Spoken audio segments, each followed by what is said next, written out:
आज की हमारी कहानी है एक बेमिसाल खूबसूरती वाली राजपूत राजकुमारी मूमल और बहादुरी के प्रतीक उमरकोट के राजा महेंद्र सिंह की। राजकुमारी मूमल जैसलमेर के पास लोद्रवा की राजकुमारी थीं। लोग उन्हें रेगिस्तान की मोनालिसा कहते थे।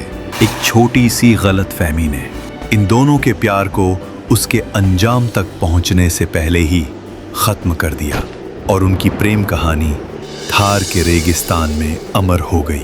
लोद्रवा जैसलमेर के पास काक नदी के किनारे बसा हुआ है।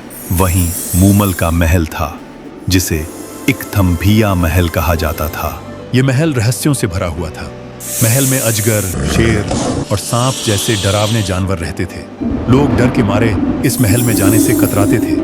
मूमल ने एक दिन सभा में ऐलान किया, जो राजा इन सब जानवरों से पार पाकर मुझ तक पहुंचेगा, मैं उसी से शादी करूंगी। कई राजा उनसे मिलने आए, पर कोई भी उनके पास तक नहीं पहुंच सका, और जो पहुंचा भी वह उनके कठिन सवालों का जवाब नहीं दे पाया। उमरकोट सिंध के राजा वीसलदे के बेटे महेंद्र बहुत साहसी थे। वह गुजरात के राजा हमीर के बहनोई थे। हमीर और महेंद्र की उम्र एक जैसी थी, इसलिए दोनों में गहरी दोस्ती थी। एक दिन दोनों शिकार पर निकले। एक हिरण का पीछा करते करते वे लोद्रवा के पास काक नदी तक पहुंच गए। हिरण डरकर नदी में कूद गया। दोनों ने कहा, अब इसे मारना ठीक नहीं, इसकी जान बच गई। फिर उनकी नजर नदी के उस पार एक खूबसूरत बगीचे और उसमें बनी 2 मंजिला मेढ़ी पर पड़ी। इतनी सुंदर और शांत जगह देखकर वे बहुत खुश हो गए। महेंद्र को महल बहुत अनोखा और सुंदर लगा। महल के ऊपर खतरनाक जानवरों के चित्र बने हुए थे।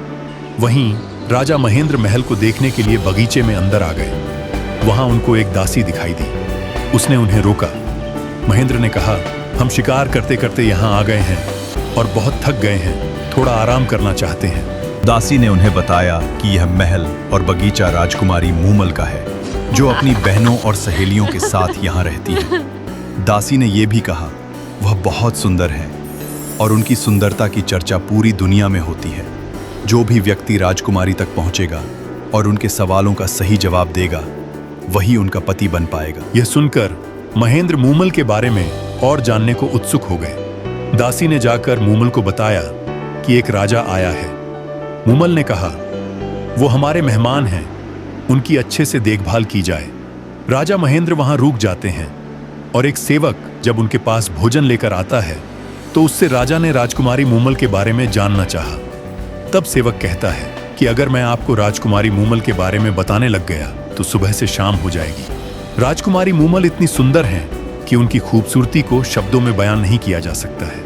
वह इतनी सुंदर हैं कि जब वह शीशे के सामने जाती हैं तो शीशा टूट जाता है। वह दूध से नहाती है और तन पर चंदन का लेप लगाती है। वह दुनिया में सबसे सुंदर और अलग है। राजकुमारी ने अपने सेवक से कहकर दोनों में से किसी एक को अपने पास बुलवाया। हमीर चूंकि पद में महेंद्र से बड़ा था, इसलिए महेंद्र ने पहले उसे जाने को कहा। मेढ़ी के चौक पर हमीर को एक बाघ बैठा नजर आया। आगे चलने पर एक अजगर फेंटा बांधकर बैठा था।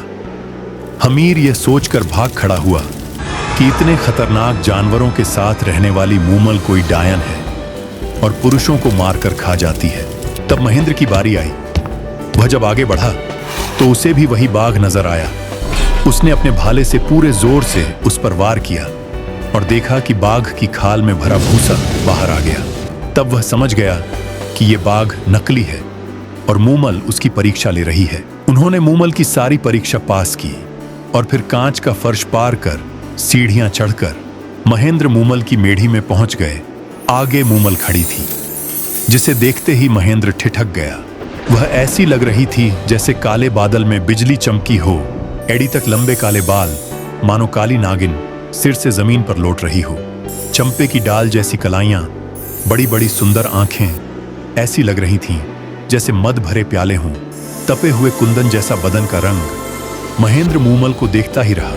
उसकी नजरें मूमल के चेहरे को एक तक देखते जा रही थी। दूसरी ओर मूमल ने महेंद्र को देखा और बस देखती रह गई। दोनों की नजरें आपस में ऐसे घड़ियों कि हटने का नाम ही नहीं ले रही थी।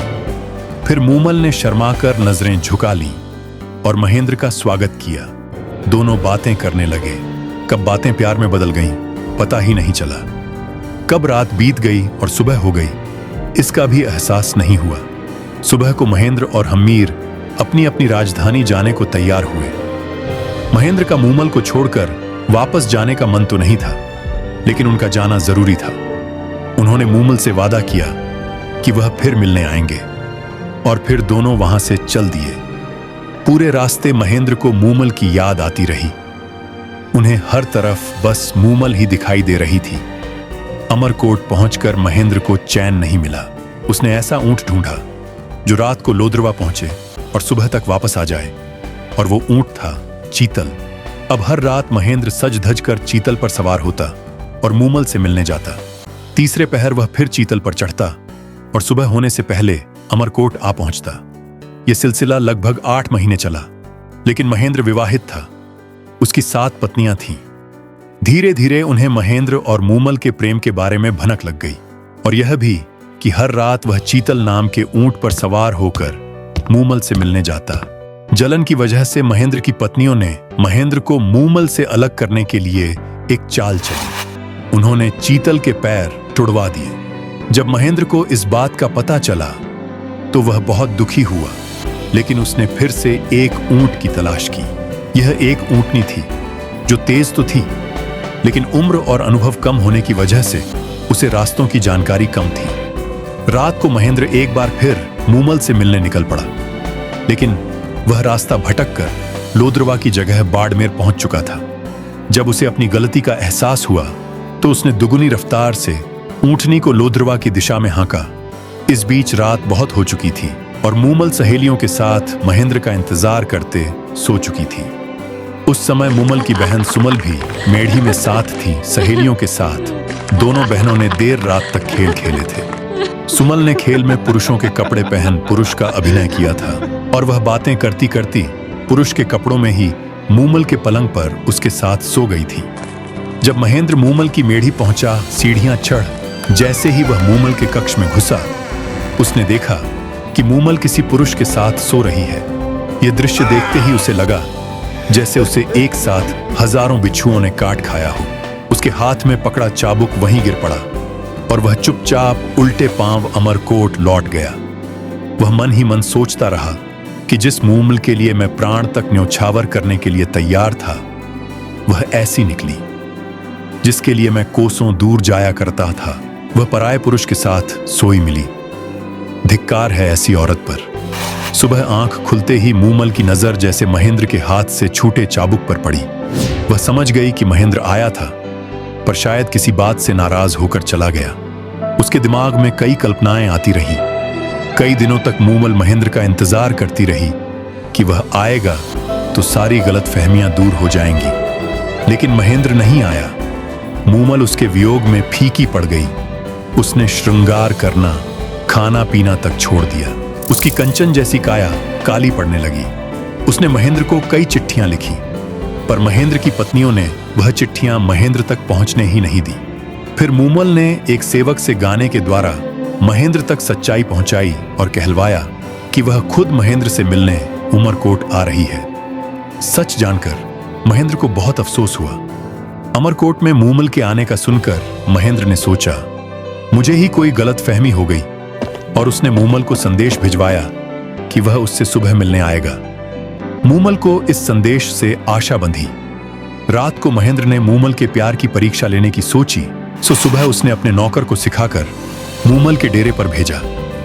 नौकर रोता पीटता मूमल के डेरे पर पहुंचा और कहने लगा कि राणा महेंद्र को रात में काले नाग ने डस लिया, जिससे उनकी मृत्यु हो गई। नौकर के मुंह से इतना सुनते ही मूमल धरती पर गिर पड़ी, और महेंद्र के वियोग के दुख में मूमल ने अपने प्राण त्याग दिए। जब महेंद्र को मूमल की मृत्यु का समाचार मिला, वह यह सुनकर उसी वक्त पागल हो गया और थार के रेगिस्तान में अपनी प्रेमिका मूमल की याद में भटकते हुए प्राण त्याग दिए।